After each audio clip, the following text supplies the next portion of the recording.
बिस्मिल्लाहिर्रहमानिर्रहीम। Welcome to quick review. और quick review में करंट अफेयर्स का टॉपिक डिस्कस करते हैं जी। ये करंट अफेयर्स भी है और पाकिस्तान अफेयर्स भी है, ठीक है।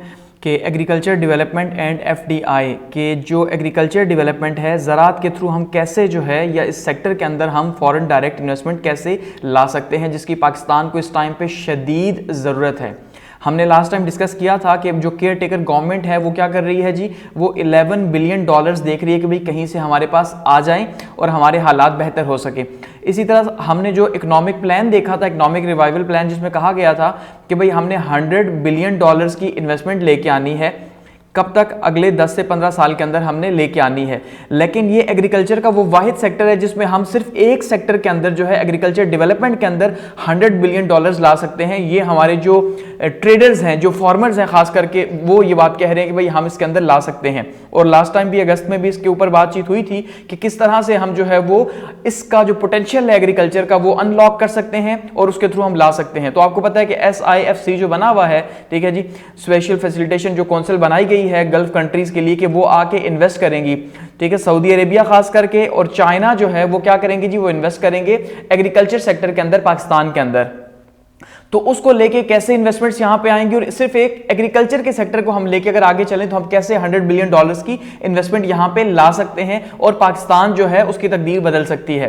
देखिए, हम ये कहते हैं कि पाकिस्तान जो है वो 65% पाकिस्तान की जो इकोनॉमी है वो एग्रीकल्चर से रिलेट करती है, डायरेक्टली या इनडायरेक्टली। तो इसका मतलब 65% अगर एग्रीकल्चर से रिलेट करती है और हम इसको बेहतर कर देते हैं तो इसका मतलब ये होगा कि पाकिस्तान के जितने प्रॉब्लम्स हैं, मसाइल हैं, वो खत्म हो जाएंगे। तो इसके ऊपर क्वेश्चन पूछा जा सकता है कि भाई एग्रीकल्चर को कैसे डेवलप किया जा सकता है और उसके चैलेंजेस क्या हैं, या कैसे जो है वो FDI को, फॉरेन डायरेक्ट इन्वेस्टमेंट को एग्रीकल्चर में लाया जा सकता है। अब इतनी लंबी तमहीद बांधने का मकसद ये था कि आपको ये समझ आ सके कि एक्चुअली में ये टॉपिक इंपॉर्टेंट क्यों है और किस तरह से इसका क्वेश्चन जो है पूछा जा सकता है। अब देखिए, हम अगर देखते हैं तो इस टाइम पे पाकिस्तान जो है, हम ये कहते हैं कि उसको एक बहुत ही अर्जेंट नीड है FDI की, फॉरेन डायरेक्ट इन्वेस्टमेंट की। फॉरेन डायरेक्ट इन्वेस्टमेंट का मतलब ये है कि बाहर के जो मालिक हैं वो पाकिस्तान के अंदर इन्वेस्ट करें। यानी एक तो होता है हमें वो एड दे रहे हैं, यानी मदद कर रहे हैं, हमारी कर्ज दे रहे हैं हमें।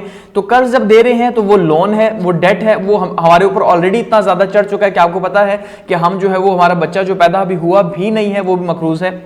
तो दूसरी साइड पे ऐड है, ऐड के थ्रू कोई मुल्क भी कभी भी तरक्की नहीं कर सकता, क्योंकि जो मांगने वाले हैं जाहिर बात है वो तो कभी तरक्की नहीं करते, भिखारी तो कभी तरक्की नहीं करेगा अल्टीमेटली।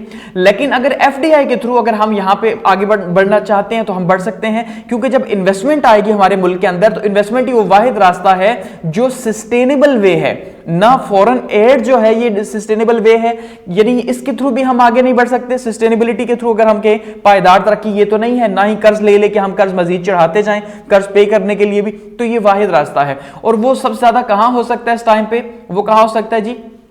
एग्रीकल्चर सेक्टर के अंदर जो है या इंडस्ट्रियल सेक्टर के अंदर सब ज्यादा हो सकता है। तो FDI जो है वो कर सकती है हमारे फॉरेन एक्सचेंज को ब्लस्टर, ठीक है, और इसके जो प्रॉब्लम्स हैं उसको दूर कर सकती है। और ये जो गैप है, इन्वेस्टमेंट गैप पाकिस्तान के अंदर, जो पिछले खास करके 3 साल में, ये पिछले 2 साल के अंदर सबसे ज्यादा पैदा हो चुका है। कि इससे पहले अगर हम 1970 से 2019 तक की बात करें तो हम देखते हैं एक सस्टेनेबिलिटी हमें देखने को मिलती है कि पाकिस्तान के अंदर फॉरेन डायरेक्ट इन्वेस्टमेंट हर साल इंक्रीज हुई है 1970 से 2019 तक। लेकिन 2019 से लेके 2023 तक पाकिस्तान में FDI बहुत ज्यादा डिक्रीज हुई है, कम हुई है और मंथली बेसिस पे कम हो रही है।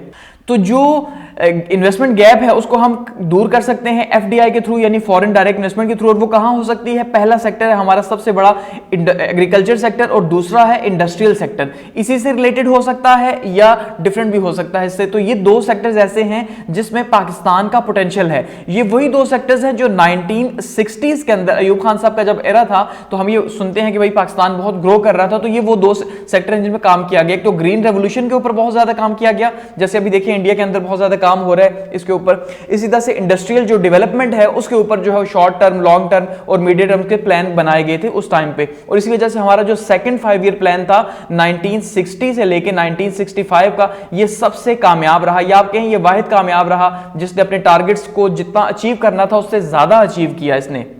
तो इस सेक्टर से क्या होगा अगर हम इन 2 सेक्टर्स को जो है वो आगे लेके आते हैं, फॉरेन डायरेक्ट इन्वेस्टमेंट यहां पे होती है तो इससे जॉब क्रिएशन होगी जो पाकिस्तान में इस टाइम पे हालात बने हुए हैं। एक्सपोर्ट्स जो है वो बूस्ट होगी, जो पाकिस्तान की फिलहाल नीचे जा रही है एक्सपोर्ट्स, जो कि 31 बिलियन डॉलर पे थी हमारी 2 साल पहले, ठीक है, अब वो आहिस्ता आहिस्ता कम हो रही हैं। इसी तरह से एडिशनल टैक्स रेवेन्यू कलेक्ट होगा इस टाइम पे हमें, जिसकी सबसे ज्यादा जरूरत है। और ये कहा भी जा रहा है कि अब एग्रीकल्चर के ऊपर जो है टैक्स लगाया जाएगा, लेकिन जब एग्रीकल्चर डेवलप ही नहीं होगा तो एक किसान जो है, गरीब किसान कैसे टैक्स पे करेगा? उसके लिए पॉसिबल नहीं है इतना ज्यादा जो है वो रेंट एंड टैक्सेस पे करके। इसके साथ साथ क्या करेगा जी, सोसाइटी की जो ग्रोथ है और खास करके जो इकोनॉमिक ग्रोथ है पाकिस्तान की, उसके अंदर जो है वो इंपॉर्टेंट रोल प्ले करेगा। तो जो एग्रीकल्चर सेक्टर है पाकिस्तान के अंदर वो एक बहुत ही इंपॉर्टेंट रोल प्ले कर रहा है फिलहाल तक, लेकिन उस तरह से जितना से प्ले करना चाहिए वैसे नहीं कर रहा। तो अगर हम इसके अंदर काम करते हैं तो ये क्या करेगा, ये अट्रैक्ट करेगा एफडीआई को, फॉरेन डायरेक्ट इन्वेस्टमेंट को, जो कि फ्यूल करेगा हमारे बहुत सारे सेक्टर्स को। और ये क्यों हम ये कह सकते हैं कि एग्रीकल्चर के अंदर पाकिस्तान में जो है वो इन्वेस्टमेंट आ सकती है? इसलिए कि एक तो जो फूड क्राइसिस है पाकिस्तान के अंदर, पाकिस्तान को इसकी जरूरत है। दुनिया के अंदर फूड क्राइसिस आ रहे हैं, आपने ये देखा रशिया यूक्रेन वॉर की वजह से। इसी तरह से पाकिस्तान के अंदर फूड क्राइसिस जो है वो पैदा हो रहे हैं, तो एक तो इस वजह से। दूसरा क्या है जी, वास्ट अनकल्टिवेटेड लैंड है पाकिस्तान में, यानी बहुत बड़े पैमाने के ऊपर जो है वो ऐसी जमीन मौजूद है जहां पे अभी कल्टीवेशन की जरूरत है। तीसरा क्या है, कॉस्ट इफेक्टिव लेबर है पाकिस्तान के अंदर, गुर्बत है, महंगाई है, जाहिर बात है हर एक को काम चाहिए। तो देहातों के अंदर जहां एग्रीकल्चर होता है वहां वैसे भी जो है वो बहुत चीप लेबर पाकिस्तान के अंदर अवेलेबल है।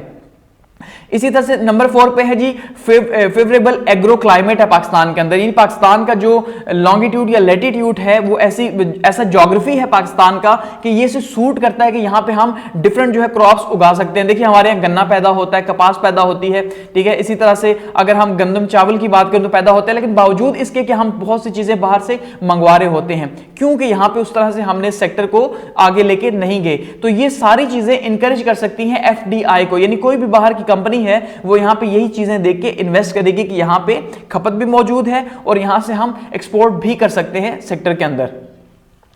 Corporate farming versus agro industry. अब देखिए जब भी हम फार्मिंग की एग्रीकल्चर की बात करते हैं, ज़राअत की बात करते हैं, तो उसमें दो मेजर हमें डिवीजन्स देखने को मिलती हैं। डिवीजन्स क्या एग्रीकल्चर के अंदर देखने को मिलती हैं? एक तो ये है कि हमारे पास जो इनपुट या आउटपुट की जो डिवाइसेस हैं, एक तो वो उससे रिलेटेड बिजनेस है, और दूसरा जो हमने फार्मिंग करनी है इटसेल्फ, यानी जो बोना है, जो काटना है, एक तो वो है।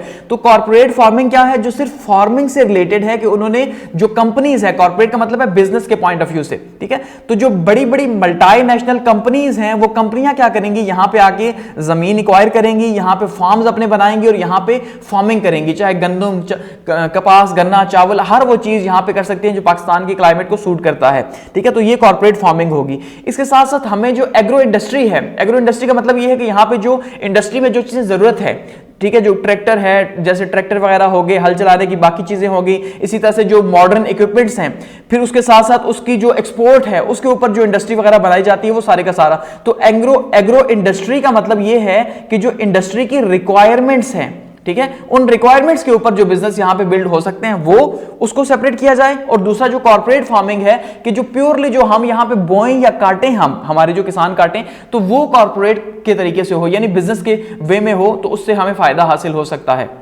तो इसलिए हमें क्या करना होगा, हमें डिफरेंशिएट करना होगा कॉर्पोरेट फार्मिंग के अंदर और एग्रो इंडस्ट्री के अंदर, गवर्नमेंट लेवल के ऊपर, ताकि जो भी यहां पे इन्वेस्टमेंट करना चाहे उसके लिए डायरेक्ट उसे पता हो कि भाई वो किस सेक्टर के अंदर, क्या वो एग्रो इंडस्ट्री के अंदर कर रहा है या वो कॉर्पोरेट फार्मिंग के अंदर यहां पे कर रहा है, किस में कर रहा है, और उससे वो क्या कर सकता है जी, यहां पे पैसा बना सकता है और यहां पे पाकिस्तान में फॉरेन डायरेक्ट इन्वेस्टमेंट आ सकती है। एक तो हमें यह करने की जरूरत है। दूसरा देखिए हमारे पास इस टाइम पे SIFC मौजूद है, ठीक है जी, स्पेशल फैसिलिटेशन काउंसिल जो है वो मौजूद है, और वो इसलिए मौजूद है कि इन्वेस्टमेंट आ सके पाकिस्तान में, इसलिए बनाई गई थी। उसमें आर्मी को भी रोल दिया गया था, ये आर्मी चीफ साहब को, कि भाई यहाँ पे जो गल्फ कंट्रीज हैं, ये कहा गया था कि उससे हम क्या लेके आएंगे, पैसे।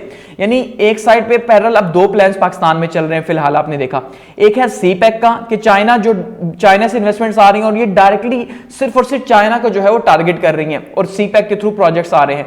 दूसरा अब जो SIFC बनाई गई है, इसका सिर्फ पर्पस है जो गल्फ कंट्रीज हैं उससे पैसे हासिल किए जा सके और यहां पे उनसे इन्वेस्टमेंट्स करवाई जा सके, जिसमें कहा गया कि भी $100 बिलियन जो है वो 2035 तक यहां पे आएंगे और 1 ट्रिलियन तक GDP हमारी जाएगी, ये कहा जा रहा है। तो जो न्यूली स्टैब्लिश हुई है SIFC, उसका रोल बहुत इंपॉर्टेंट है, ठीक है। उसके रोल के तहत हम जो है यहां पे इन्वेस्टमेंट ला सकते हैं। इन्वेस्टमेंट का जो क्लाइमेट है यहां पे, वो कल्चर जो है इन्वेस्टमेंट को चाहिए होता है, वन विंडो ऑपरेशन चाहिए होता है, जो यहां पे फेयरनेस चाहिए, जो ब्यूरोक्रेटिक हर्डल्स जो है उनको दूर करना है, वो सारी चीजें अगर यहां पे होती हैं तो उसके थ्रू हम यहां पे अट्रैक्ट कर सकते हैं एग्रीकल्चर सेक्टर के अंदर, या बाकी जो न्यूली सेक्टर्स डेवलप हो रहे हैं उनके अंदर हम यहां पे इन्वेस्टमेंट ला सकते हैं पाकिस्तान के अंदर। अब FDI impact on agriculture advancement की अगर बात करते हैं कि किस तरह से फॉरेन डायरेक्ट इन्वेस्टमेंट जो है वो ज़राअत को अगले लेवल पे पाकिस्तान में लेके जा सकती है। देखिए ये याद रखिएगा कि पाकिस्तान का अपना किसान शायद उस लेवल पे उसको लेके ना जा सके। उसकी वजह ये है कि किसान के पास सरमाए की कमी है, सबसे बड़ा प्रॉब्लम ये है, ठीक है। उसके पास एजुकेशन की कमी है, उसके पास मॉडर्न इक्विपमेंट्स की कमी है, ठीक है। तो उसके पास वो चीजें जो कि बहुत बेसिक हैं, यानी कैपिटल की जरूरत है। कैपिटल की क्यों जरूरत है? इसलिए कि भाई जब तक आप वहां पे इन्वेस्ट नहीं करेंगे मॉडर्न इक्विपमेंट्स के ऊपर, इसी तरह से जब आप खादों वगैरह के ऊपर इन्वेस्ट नहीं करेंगे तो अल्टीमेटली आप वहां से प्रोडक्शन नहीं ले सकते। एजुकेशन की कमी है, यहां पे जो है वो अनपढ़ बंदा जो है वो किसान बना हुआ है। तो इसका मतलब जब कॉर्पोरेट फार्मिंग होगी, जब बिजनेसेस के अंदर आ जाएंगे, ठीक है, बिजनेसेस इन्वॉल्व हो जाएंगे, तो अल्टीमेटली वो इसको जो है वो साइंटिफिक वे में करेंगे। तो फिर क्या होगा? फिर यहां पे ग्रोथ भी ज्यादा होगी। तो अगर हम इन्वेस्टमेंट की बात करते हैं कॉर्पोरेट फार्मिंग की, तो उसमें हमारे पास बहुत ज्यादा पोटेंशियल है पाकिस्तान के अंदर, ये याद रखिएगा, ठीक है। उस पोटेंशियल को आगे लेके जाया जा सकता है, जिससे क्या हो सकता है? सीड प्रोडक्शन हो सकती है, ऑयल सीड क्रॉप कल्टीवेशन हो सकती है यहां पे, और बहुत से इससे रिलेटेड जो है काम हो सकते हैं। और ये वो चीजें जो फिलहाल हम बाहर से ले रहे हैं, ठीक है, हाइब्रिड बीज वगैरह या ऑयल सीड्स वगैरह हम जो है मलेशिया वगैरह से वहां से इंपोर्ट कर रहे हैं, तो हमारा एक बहुत बड़ा जो है वो इन्वेस्टमेंट भी वहां पे जा रही है। तो ये चीजें एग्रीकल्चर डेवलपमेंट के ऊपर क्या कर सकती हैं जी? आगे बढ़ा सकती है, और हमारी जो डिपेंडेंसी है इंपोर्ट्स की वो कम कर सकती हैं। यानी हम जो यहां से मंगवा रहे हैं बाहर से इतना ज्यादा पैसा देके, उसकी हमारी जान छूट सकती है अगर हम फॉरेन डायरेक्ट इन्वेस्टमेंट को यहां पे लेके आएंगे। यानी वही कंपनीज जो बाहर से जिनसे हम परचेज कर रहे हैं, लेट्स सपोज एक कंपनी है ABC, वो है चाइना के अंदर, वहां से हम अगर सीड्स जो है वो परचेज कर रहे हैं, तो हम उसी कंपनी को कहें कि भाई आपसे ले रहे हैं तो आप ऐसा करें, हमारे ही मुल्क के अंदर आके यहां पे इन्वेस्टमेंट करें। एक तो इन्वेस्टमेंट आएगी, जॉब क्रिएशन होगी, और आप ही से हम परचेज करके यहां पे यूज भी करेंगे। तो ये एक तरीका हो सकता है, ठीक है। नेक्स्ट है ji promoting agro industry through FDI, कि हम जो एग्रो इंडस्ट्री है, यानी जो इंडस्ट्री की रिक्वायरमेंट्स हैं, जो चीजें रिक्वायर्ड होती हैं, ठीक है जी, जैसे ट्रैक्टर वगैरह हो गए, खादें हो गई, ठीक है, इसी तरह से जो मजीद जो एक्सपोर्ट्स के लिए जो चीजें चाहिए होती हैं वो हो गई, तो वो हम यहाँ पे वो कंपनीज यहाँ पे ला सकते हैं। क्योंकि फिलहाल यहाँ पे असेंबल हो रही हैं चीजें। आपको पता है कि शायद पाकिस्तान के अंदर कोई भी ऐसा ट्रैक्टर ना हो जो प्योरली यहाँ पे बिल्ड इन हो, वो सारे का सारा यहाँ पे असेंबल हो रहा है, वो भी आपको पता है बंद हो रहे हैं आहिस्ता आहिस्ता, तो उसको हम यहाँ पे ला सकते हैं। तो एग्रो इंडस्ट्री जो है उसमें बहुत ज्यादा एक वाइटल अपॉर्चुनिटी मौजूद है पाकिस्तान के अंदर, को इनहेंस कर सकते हैं एग्रीकल्चर इनपुट्स को, और वैल्यू एडिशन जो है इसको प्रोसेस को हम दे सकते हैं, और यहीं पे इसको इन चीजों को ला सकते हैं। तो जो FDI है वो इनहांस करेगी, इंकरेज करेगी इस सेक्टर को। किसको जी? ये पूरे का पूरा जो एग्रो इंडस्ट्री की रिक्वायरमेंट्स हैं इसको, और इससे क्या होगा? एक कॉम्पिटिटिवनेस बिल्ड होगी, और हमारा ये जो सेक्टर है ये आगे जाएगा। और एट द एंड हम ये कह सकते हैं ji policy and strategic response of FDI promotion के, अब जो हमारी पॉलिसी है गवर्नमेंट लेवल के ऊपर वो क्या बनाई गई है, स्ट्रेटेजीज क्या है, और किस तरह से हम उसे आगे लेके जा सकते हैं। तो हमें इस टाइम पे क्या चाहिए ji? Formulating a well considered policy. कि सबसे पहली चीज क्या है कि हमें एक वेल कंसिडर्ड पॉलिसी की जरूरत नहीं है, बल्कि एक वेल कंसिडर्ड पॉलिसी की जरूरत है। इसी तरह से एक स्ट्रेटेजिक रिस्पॉन्स की जरूरत है, इन सारी चीजों को लेके कि किस तरह से हमने ज़राअत जो है उसको नेक्स्ट लेवल पे लेके जाना है, जो हमारे प्रॉब्लम्स का सोल्यूशन है। और ये बहुत इंपॉर्टेंट है, और ये एक्टिवली अट्रैक्ट करेगा, क्या करेगा जी? इन्वेस्टमेंट को एग्रीकल्चर सेक्टर के अंदर अट्रैक्ट करेगा वो पॉलिसीज जिनको हम प्रमोट करें। क्योंकि अगर हमने पॉलिसीज बना ली हैं, लेट्स सपोज हम कहते हैं भाई हमारी पॉलिसीज तो हैं, लेकिन सवाल ये है कि एक चाइना में बैठा इन्वेस्टर जो है, या एक जो अमेरिका में बैठा इन्वेस्टर है, यूके में है, उसको कैसे हम बताएंगे कि भाई आप हमारे मुल्क के अंदर इन्वेस्ट करें? वो तो देखिएगा पाकिस्तान के हालात बहुत बुरे हैं, करप्शन है, बेरोजगारी है, तो यहां पर कौन इन्वेस्ट करे? तो हमें उन पॉलिसीज को प्रमोट करना होगा, इनको बताना होगा डिफरेंट फॉरम्स के ऊपर कि भाई गवर्नमेंट के लेवल के ऊपर भी, प्राइवेट लेवल के ऊपर भी, ठीक है, कि आप यहां पे आके इन्वेस्टमेंट करें। जब आप इन्वेस्टमेंट करें और जब हम उन्हें बताएंगे तो उन्हें पता चलेगा, और यहां पे आके इन्वेस्टमेंट करेंगे। तो इसलिए अब जो हमने रिसेंट पॉलिसी अप्रूव की है इस टाइम पे, पॉलिसी 2023 की, उसका पर्पस ये है कि हम बता सके, अपनी पॉलिसी वाजे कर सके एग्रीकल्चर को या इन्वेस्टमेंट्स को लेके, यहां पे फॉरेन डायरेक्ट इन्वेस्टमेंट्स को लेके, कि हम उन्हें कैसे जो है वो फैसिलिटेट करेंगे और उनकी इन्वेस्टमेंट्स को इस जो पीस यहाँ पे मौजूद नहीं है, तो इसमें हम कैसे जो है हम उनको आगे जो है पीस प्रोवाइड करेंगे। तो इसी से क्या हो सकता है, हमारी जो एक्सपोर्ट्स हैं वो बढ़ेंगी, इसी तरह से हम जो है वो आगे जाएंगे और एफडीआई हमारी इंक्रीज होगी।